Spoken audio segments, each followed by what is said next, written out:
Ettumanoor railway station എൻ്റെ ജീവിതത്തിൻ്റെ ഒരു ഭാഗമായിരുന്നു. UG കഴിഞ്ഞിട്ട് ഞാൻ ITA പഠിക്കാൻ വേണ്ടി ഇങ്ങോട്ടാണ് വന്നത്, കോപ്പ കോഴ്സ് പഠിക്കാൻ വേണ്ടി. അന്നത്തെ സ്റ്റേഷനല്ല ഇത്, ഒരുപാട് മാറ്റങ്ങൾ സംഭവിച്ചിരിക്കുന്നു. അങ്ങ് സൂം ചെയ്ത് കാണുന്ന സ്ഥലത്താണ് എൻ്റെ പഴയ ITA കോളേജ്. അതിപ്പോഴും അവിടെ തന്നെ ഉണ്ട്, അതിന് വലിയ മാറ്റമൊന്നുമില്ല. വേണാട് എക്സ്പ്രസ്സിന് വേണ്ടി വെയിറ്റ് ചെയ്യുകയാണ്.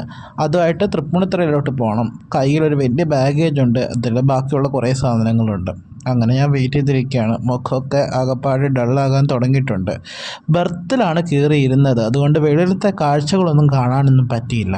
അങ്ങനെ പാട്ടൊക്കെ കേട്ടുകൊണ്ടിരുന്നു. തൃപ്പൂണിത്തുറ റെയിൽവേ സ്റ്റേഷൻ വന്നു. അവിടുത്തെ ചെറിയ ആ ഹോട്ടൽ എനിക്ക് ഭയങ്കര ഇഷ്ടമാണ്. 4 ദോശയും ഒരു കാപ്പിയും 2 വടയും കഴിച്ചു. മെട്രോ കയറി വൈറ്റില ഹബിലേക്ക് തിരിക്കുകയാണ്, തൃപ്പൂണിത്തുറയിൽ നിന്ന് മെട്രോ കയറിയിട്ട്. അങ്ങനെ മെട്രോയിൽ കയറി ഇരുന്നിട്ട് ഞാൻ വെറുതെ എന്നെയൊക്കെ ഷൂട്ട് ചെയ്യാണ്, കാരണം ആരും ഇല്ലാത്ത മെട്രോയിലാണ് ഞാൻ കയറിയത്. അപ്പോൾ എൻ്റെ കൂടെ പണ്ട് അസാഫ് പഠിച്ചുകൊണ്ടിരുന്ന അഖിൽ എന്ന് പറഞ്ഞൊരു പയ്യൻ വന്നു. അവനിപ്പോൾ പോലീസാണ്. അവൻ എൻ്റെ കാര്യങ്ങളൊക്കെ അന്വേഷിച്ചു. അങ്ങനെ വൈറ്റില ഹബ്ബിൽ ഇറങ്ങി അവിടുത്തെ ഒരു ചെറിയ സ്ഥലത്ത് പോയി ഞാനൊരു ചായ കുടിച്ചു. വളരെ ബ്യൂട്ടിഫുൾ ആയിട്ടുള്ള ചായ, മിക്കവാറും ഞാൻ അവിടെ പോകുമ്പോൾ കഴിക്കും. അങ്ങനെ ബസ് പിടിച്ച് അരൂർക്ക് പോവുകയാണ്. ഈ പറയുന്ന തുണി ഇട്ടിട്ടുള്ള ബസ്സില്ലേ, അത് ഞങ്ങളുടെ നാട്ടിൽ പണ്ടുണ്ടായിരുന്നു. ഇപ്പോൾ എല്ലായിടത്തും ഷട്ടറാണ്. ഇതിവിടെ വന്നപ്പോൾ എനിക്ക് ഭയങ്കര നൊക്ലാച്ചിയ ഫീൽ ചെയ്തിട്ടുണ്ടായിരുന്നു. ഈ വൈറ്റിലയിലേക്ക് പോകുന്ന ഈ റോഡ് നല്ല രസമാണ്. കാരണം ഞാൻ എപ്പോഴൊക്കെ എറണാകുളത്ത് ചിന്തിക്കുന്നു അപ്പോഴൊക്കെ എൻ്റെ മനസ്സിൽ വരുന്ന ഇതുപോലൊരു റോഡാണ്. റൂമിൽ വന്നു വെട്ടിയിട്ട ബായത്തിൻ്റെ പോലെ ഒറ്റക്കടത്തം.